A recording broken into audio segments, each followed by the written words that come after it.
Hello friends, welcome to defence matrix. तो एक update निकल कर आया है डसॉ रफाल को लेकर। तो रफाल के F5 वर्जन को अनाउंस कर दिया गया है और ये 2030 के बाद हम देख पाएंगे। और इसकी जो मेन कैपेबिलिटी होगी ये अनमैन्ड कॉम्बैट एयरक्राफ्ट के साथ ऑपरेशंस परफॉर्म करने की होगी, यानी कि मैन अनमैन टीमिंग सिस्टम यहाँ पर प्लान किया जा रहा है। तो यहाँ पर जो स्टेल्थ यूकैव है ये एक्चुअली डसॉ न्यूरॉन है जो कि पहले से ही फ्लाई कर रहा है। तो 2012 में इसकी फर्स्ट फ्लाइट हुई थी और तब से इसका डेवलपमेंट चल ही रहा है। इवन रफाल के साथ भी इसको फ्लाई करके देखा गया है, लेकिन यहाँ पर प्रॉपर इंटीग्रेशन रफाल के साथ प्लान किया जा रहा है F5 वर्जन से, और ये वर्जन फ्रेंच एयरफोर्स को 2033 से मिलना चालू हो जाएंगे। तो रफाल के F5 वर्जन को सुपर रफाल भी कहा जा रहा है और F5 वर्जन से पहले F4.1 और 4.2 अपग्रेड्स भी यहाँ पर किए जाने हैं। तो F4.1 अपग्रेड के साथ जो रफाल है ये फ्रेंच एयरफोर्स को मिले रहे हैं, जिसमें जो मेन अपग्रेड हैं ये नेक्स्ट जनरेशन के स्कॉर्पियन हेलमेट साइट को इंक्लूड करके किया गया है। साथ ही साथ नए सैटेलाइट कम्युनिकेशन इक्विपमेंट को यहाँ पर लगाया गया है। बाकी नए इंजन कंट्रोल यूनिट को भी यहाँ पर इंटीग्रेट किया गया है। तो ये बात हम आपको बता दें कि जो Rafale F3R version Indian air force ने सर्विस में इंडक्ट किया है उसमें भी इंडिया स्पेसिफिक एनहांसमेंट के अंतर्गत जो हेलमेट माउंटेड साइट्स हैं या फिर डिस्प्ले है उसको लगाया गया है, जिसके अंतर्गत इजरायली टार्गो 2 हेलमेट हम लोग इस्तेमाल करते हैं। तो आप ये कह सकते हैं कि इंडिया के जो रफाल F3R है वो F4.1 वर्जन से बहुत ज़्यादा डिफरेंट नहीं है। इवन वहाँ भी जो सैटेलाइट कम्युनिकेशन है वो इंडियन रिक्वायरमेंट के हिसाब से है। वहीं पर जो F4.2 वर्जन में मेन अपग्रेड होंगे ये वेपन सिस्टम को लेकर होंगे, जिसके अंतर्गत मीका NG मिसाइल, फिर 1000 किलोग्राम के हैमर मिसाइल्स को यहाँ पर लगाया जाएगा।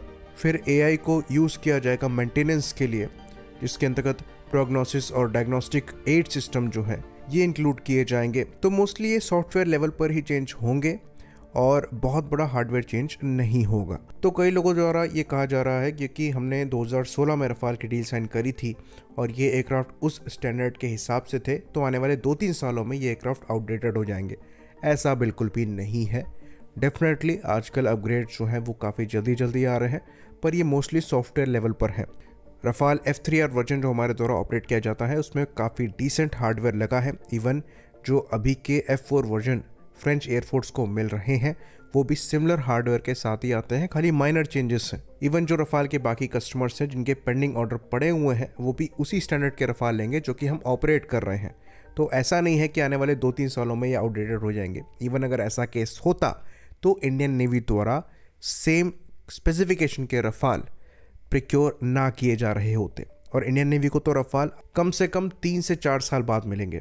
तो gallium nitride semiconductor based electronics को यूज़ करने पर काफ़ी बड़ा एडवांटेज हमें डेफिनेटली मिलता है, स्पेशली पावर कंजम्पशन को लेकर, कूलिंग को लेकर, और परफॉर्मेंस बूस्ट भी यहाँ पर मिलता है, स्पेशली रडार और जैमिंग की अगर हम बात कर लें, क्योंकि वहाँ पर आपको बैंडविड्थ ज़्यादा मिल जाती है। पर ये चेंजेस इतने बड़े भी नहीं है कि एयरक्राफ्ट एकदम से आउटडेटेड हो जाएगा। रडार की रेंज में करीबन 20 से 25% का डिफरेंस आता है, जो कि सिग्निफिकेंट तो है पर इतना बड़ा नहीं है कि आपको तुरंत अपग्रेड करने पड़ेंगे। और ये खाली रफाल के साथ नहीं है, इवन दूसरे प्लेटफॉर्म के साथ भी है। अगर आप F-16 के अपग्रेड को देखेंगे, जिसके अंतर्गत जो ब्लॉक 70 के अपग्रेड डिलीवर किए जा रहे हैं ये APG-83 रडार के साथ डिलीवर किए जा रहे हैं, जो कि गैलियम आर्सेनाइड बेस्ड ही AES से रडार है। तो रफाल का जो हार्डवेयर अपग्रेड है ये आने वाले 10 सालों तक रेलेवेंट रहेगा।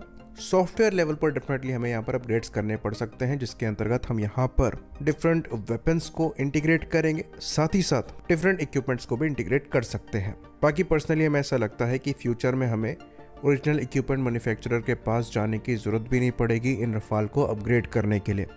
जैसा कि हम जानते हैं इंडियन नेवी के द्वारा जो रफाल लिए जा रहे हैं उनमें पहले ही प्रपोजल था उत्तम रडार को इंटीग्रेट करने का, लेकिन वहाँ पर पैसा और समय ज़्यादा लग रहा था, इसलिए वो प्लान ड्रॉप कर दिया गया। फ्यूचर में डेफिनेटली ये काम हम खुद ही करने में सक्षम होंगे। लेकिन रफाल के F5 वर्जन पर भी नज़र बनाने की रिक्वायरमेंट है, क्योंकि जिस तरीके का आर्टिफिशियल इंटेलिजेंस यूसेज हम रफाल में देखेंगे वो हमारे लिए एक लर्निंग एक्सपीरियंस हो सकता है सिमिलर सिस्टम को अपने प्लेटफॉर्म के लिए डेवलप करने के लिए। आई होप अपग्रेड्स वगैरह को लेकर आपके डाउट्स जो हैं वो क्लियर रहे हों। इसी बात पर इस वीडियो को हम ख़त्म करेंगे। लाइक करिए, सब्सक्राइब करिए। जय हिंद।